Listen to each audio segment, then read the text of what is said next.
I think that defense contracting specifically is a great place for those folks to transition to. A lot of times you're in that same environment, you're working with a lot of the same folks, you're just wearing a really cool Nike polo instead of your fatigues.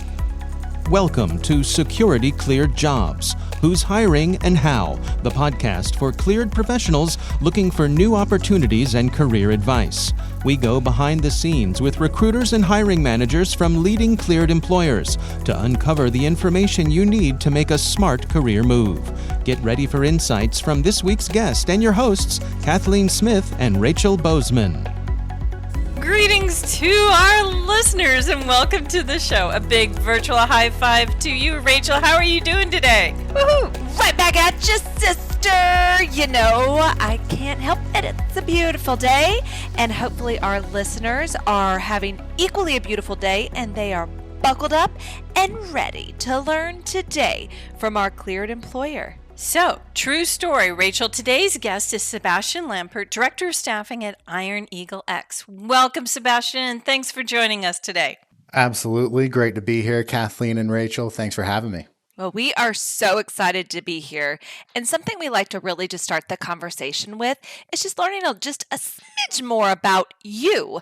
So if you don't mind just telling us a little bit about your career journey to EagleX. How'd you get where you are today, my friend? Absolutely. So it all really started at L3, was my first job in defense contracting. I was supporting satellite communications equipment used by Special Operations Command. That contract ended and they said, hey, Seb, you can go to Fayetteville, North Carolina or Afghanistan. I was like, well, I'll go to Afghanistan. So went there. And when I came back, there was still no, real SATCOM opportunity that I liked in Florida. So made the transition to recruiting at that time. Took a step back in the career, but switched over to something I was really passionate about. And that was with a small company, fell in love with it. We were purchased by a large, as happens. So Michael, the current owner of EagleX, poached me out of that large company. And I joined him at another company, another small. And when he purchased EagleX, I'd followed him right over. And here we are today. Sounds great. Thanks for sharing that story. So tell us a little bit more. Since EagleX is sort of on the smaller side, it may not be on everyone's radar. So tell us a little bit more about EagleX and what the company does. Absolutely. So that's it. We're a small defense contracting company headquartered out of Tampa, Florida. Primary reason why we are here is because of our primary customer being Special Operations Command and them having their headquarters at MacDill Air Force Base here in Tampa. So that's the customer that we support. And then what we try to focus on is really anything high-level technical solutions. So really a lot of our work falls under that computer science umbrella. We have a lot of data scientists, software developers. We try to do as much as we can with AI and ML. That's artificial intelligence, machine learning. So that's really our focus. Right now, hovering right around 200 employees, and we're spread out all over the country. And then we just recently placed a couple folks in Germany as well. Going international with a name like Iron Eagle, I kind of feel like that's very fitting. So really, really cool. So tell us a little bit about what you're hiring for. That's what the people want to know. What kind of cleared positions or really just kind of skill sets are you currently looking for? Probably the biggest push right now, we just submitted a proposal for a data science contract here at MacDill Air Force Base in Tampa, Florida. We'll be hiring data analysts, software engineers, data scientists, and data engineers on that contract. It is coming up, but it should be a quick turn as far as immediate openings. A lot of software developers and platform engineers, DC and North Carolina area. Nice. So you did mention Tampa, DC, Germany, a couple of those. So 2 questions. Are there other locations? And what about remote? For sure. So we have positions, we have people in place on contract everywhere from San Diego to Stuttgart, Germany right now. really the theater special operations commands. So, with our primary customer being SOCOM, supporting all those TSOCs as well, all those major locations. So San Diego, Virginia Beach, Fort Liberty, North Carolina. Those are, really a lot of the hot spots for us and where we often have rotating opportunities. As far as remote options, yes, those are more common with us than a lot of other defense contractors. Even though we do still require that TS/SCI clearance, we do have opportunities where people can work primarily remote. We have one fully remote job open right now outside of the fact that they deploy OCONUS, so outside of the United States twice a year, which that's kind of cool. I mean, you're working from your couch and then you fly out to Jordan for a couple weeks, work with some really cool people and, get back to your couch. Always about the couch surfing, but we all do important work remote or on site. So when you and I were talking, we talked about many different hiring challenges. So, can you share with our listeners what are some of your biggest hiring challenges? What are the jobs that are difficult to fill that you feel like, yes, when you got that position filled, that was a really great success? I mean, being in the cleared space, that's the biggest hurdle, right? Finding people with that clearance. A lot of times we need the full top secret SCI clearance. We don't necessarily go after a lot of polygraph work. So that's great for us. But finding that clearance and then specifically for the folks that we're looking for, we're looking for high level technical individuals that are not only in high demand by other defense customers and government entities, but out in commercial space as well, especially in the DC area. You've got Amazon's headquarters right there. They're constantly competing with us, trying to steal our best folks. So, that's probably the biggest challenge is just having those, high level technical folks with the clearance and then also understanding that, hey, got the clearance, there is going to be an amount of on-site work that goes with this too, which I know can be a real, drag for some people that are really used to the fully remote element at this point. Awesome. Love it. Everyone's excited over here. We got the puppies excited. You say remote and the crowd goes wild over here. Absolutely. But speaking Do you about... want me to take this, Rachel? Yes, that would be great before I go and entice her with a chip. So one of our favorite things to learn about on our show is more about your company's culture and who you really think would fit in well. So how would you answer that question for Iron EagleX? The culture, as it is everywhere, is driven from the top down, right? So our majority owners, Michael and Milo, both were senior NCOs in the special operations community. And they've really carried a lot of that and what they learned and how they operated there to our workspace here. And at the end of the day, they promote an environment where we are hiring the best of the best. We're hiring the most experienced people for their specific functions and be really good at your job, be really good at the fundamentals. We're not here to tell you what to do or how to do it. We're here to remove hurdles for you and make sure that you can do the best job that we know you can do. It really ends up being a select in, select out culture. I hate kind of saying, you got to be a self-starter. A lot of times that just means that there's non-existent management. That's not the case here. If you need the guidance, if you need some additional support, we're here for you, but we're not here to tell you how to do your job. And so at the end of the day, people kind of realize that and understand that, hey, yeah, this is the culture for me, or no, it's not the culture for me. But that's really what drives it at the core. Really cool. And I heard you mention your CEO, Michael, just a second ago. And something that I know that you shared with Kathleen previously was that he really has an empathetic mindset when it comes to thinking about the benefits and the way that you're really shaping the culture of the company, which is just really, really cool. But that he's constantly thinking about the challenges his employees may be facing. Tell us a little bit more about what you mean by that.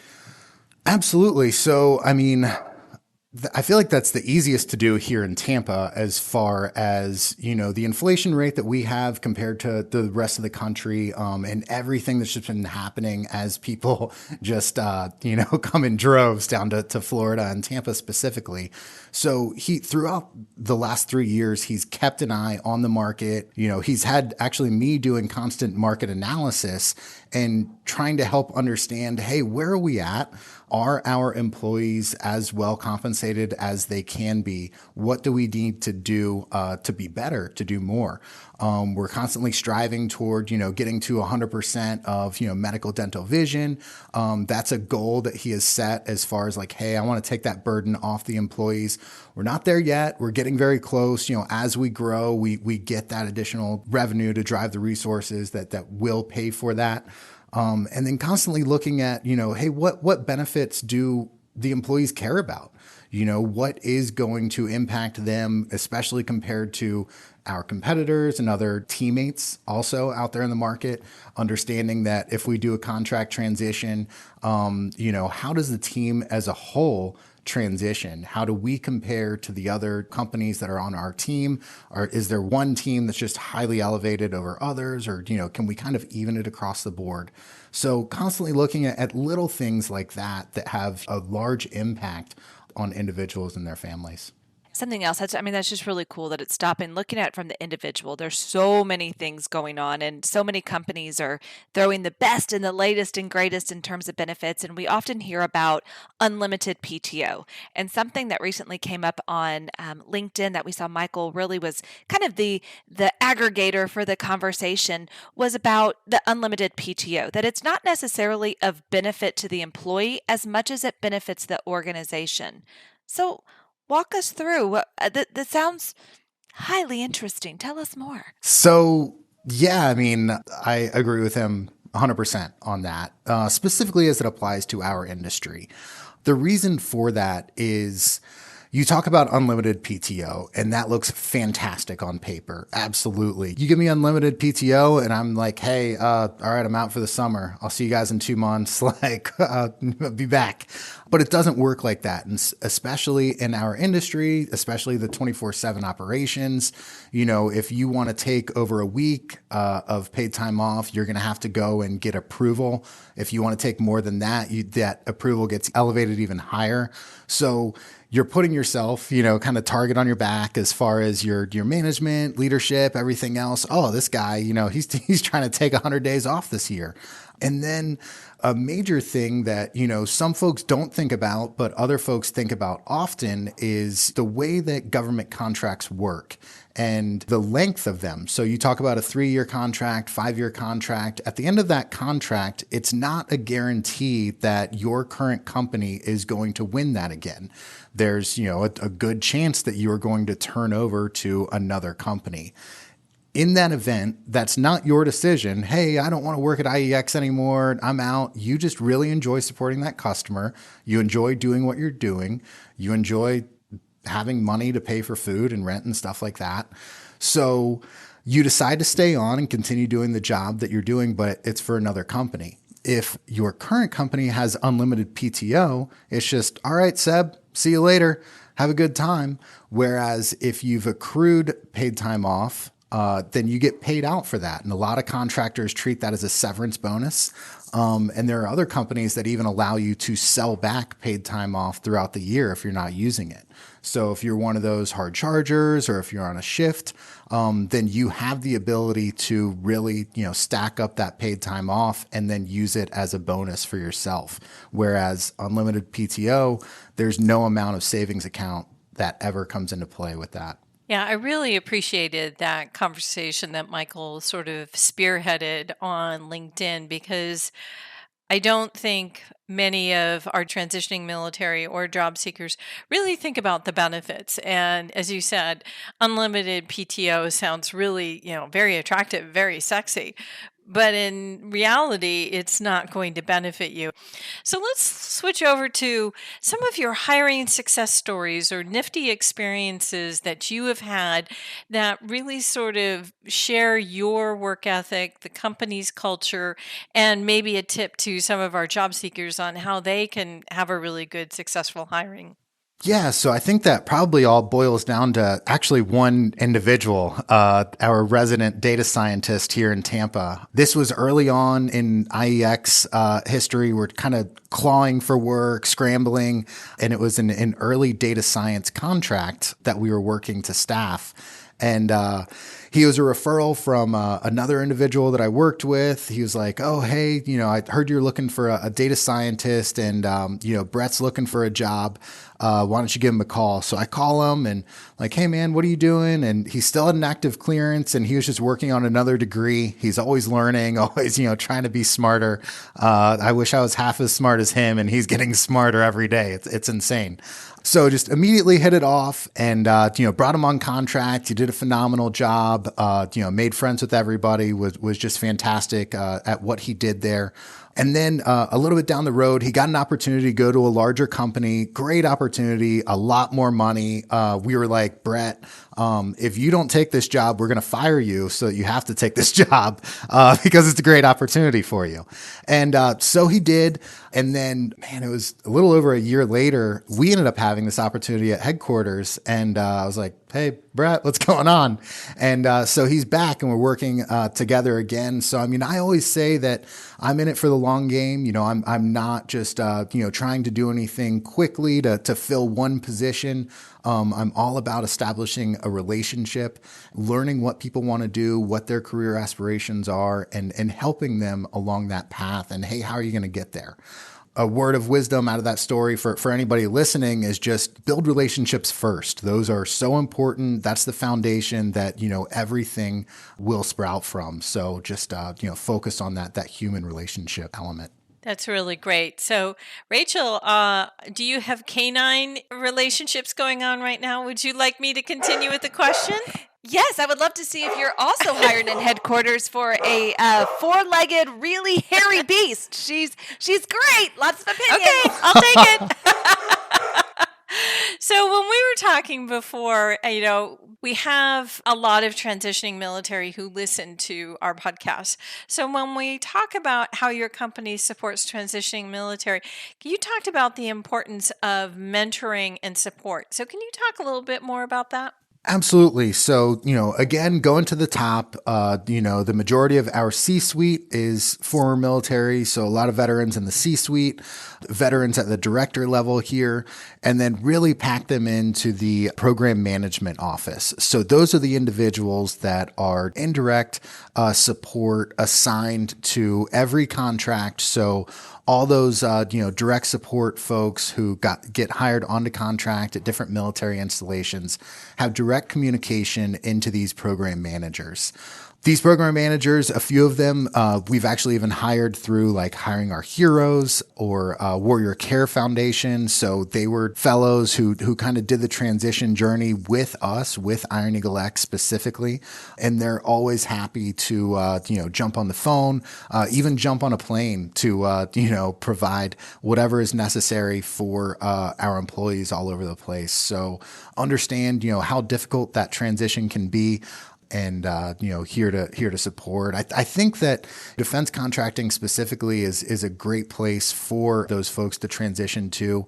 A lot of times you're in that same environment. You're working with a lot of the same folks. You're just wearing a really cool Nike polo instead of your fatigues. Yeah, that was something really great that I remember when we were chatting before about how many veterans you have throughout your organization, and they're always there willing to reach out and support people. So, a question that does come up quite often, especially from our cleared professionals when they're thinking about applying to that job, is like, it's all about the ATS. How can they get past the stinking ATS? I know it's an acronym, it's an applicant tracking system, but break it down. How can they get past the ATS? The best way to beat an ATS is to be qualified for the position. At the end of the day, just meet the qualifications. You are going to be reviewed by a human at some point. I've worked, in recruiting at smalls, at larges. There are certain filters, that may throw you in a specific bucket. But at the end of the day, someone is going to look at your resume and make that determination of do they meet the qualifications or do they not? the best way that you can beat an ATS is to really review the job description of the position that you're applying for before you apply. Make sure that you're matching up those keywords. I always joke that I'm just a caveman recruiter. Ooga booga over here. I gotta look and there's not the keywords. I don't see them. If I don't see those keywords, then how do I translate to the program manager that hey, this person's qualified. Yes, I was just coaching a young professional in our community today, and they unfortunately were doing their resume based on one of those templates that they found off of Google or Microsoft. And then they just sort of threw in a bunch of words, and I just said, wow, you have 15 years experience and you don't talk about it. You don't talk about what you're doing. So yes, I think that this is the hardest thing for people who are looking for a job, is that they don't understand they have to customize their resume, that every single job that they apply for, they have to find out what the keywords are. How does that work in your resume? How do you customize it? Long are gone the days when you wrote one resume and you sent it everywhere, right? And I would say that, because that scares people. They're like, oh man, I'm going to have 20 resumes. No, I mean, you're really, at the core, you're probably really qualified for, a handful of positions. So those 3, 4, 5 positions, and you're just tweaking it. You're just changing those keywords. You're, moving some bullets, moving them up to the top. It's minor tweaks. It's not starting all over. Everybody hates writing a resume. I think it's something about, kind of trying to self-promote, writing about yourself, something that's difficult about it. And it just, seems like the worst kind of homework. Don't let that scare you. I mean, it's really just tweaking the same core of a resume. And then, once you save that, hey, here's my data analyst resume, here's my business analyst resume, here's my data science resume, having those templates, and then, you're throwing in different bullets as you work on projects and get different school and classes and stuff like that. Yes, I always love saying customize, and people are like, no, I have one and that's all I want to have. So you and I are on the same page about the importance of stepping back and figuring out what you want to do next before looking at your next job or transitioning out of the military. Can you sort of expand upon that for our listeners? Because I know so many times either transitioning military or a cleared professional, they just sort of want to go to the next step. They're not looking at the long game or the full scope of what they can do with their career. Getting back to that point of identifying the position that you want, right? And then really targeting in on it, and not only tailoring your resume, but also using LinkedIn. LinkedIn is a great OSINT tool. You can go on there. All right, hey, where do these positions exist? What companies are hiring for them? All right, I'm going to go and connect with as many of the people that I can in those companies, specifically recruiters, anyone who looks like a hiring manager, other people who do that job, and make sure that you're putting out a warm, personal invite to those individuals. Hey, really want to do this at your company. Let me know if there's ever any opportunity to do that. You can also get a lot of intel as far as like, hey, I want to be a data analyst. You're a data analyst. Can you give me any insight as to salary? What should I be asking for? What can I get? What can I expect? Maybe you even start down that path and you're like, oh, well, it seems like the ceiling on this is not what I need for, me and my family. Maybe this career path isn't really what I want. And you're figuring that out on the front end, as opposed to getting 1, 2, 3 years into a career. And then you're like, wait, I don't like this at all. So, being able to do that research, being able to, do that intelligence gathering on the front end is so much easier nowadays with LinkedIn and the other tools that are out there. And even just, old school in-person networking, walking around with a martini in your hand and talking to people about what they do. Love it. And really just appreciate just the down to earth approach that you're taking on just explaining it to people. And I know people are going to appreciate that. And so with that in mind, how in the heck can they get a hold of you? Because the people are going to want to talk to you, friend. Absolutely. So I'm that giant ginger on LinkedIn. You can see a big old mug of mine. And then So are all the recruiters here at Iron Eagle X. Big presence on LinkedIn. Again, use the crap out of that to network, to connect with people, everything else.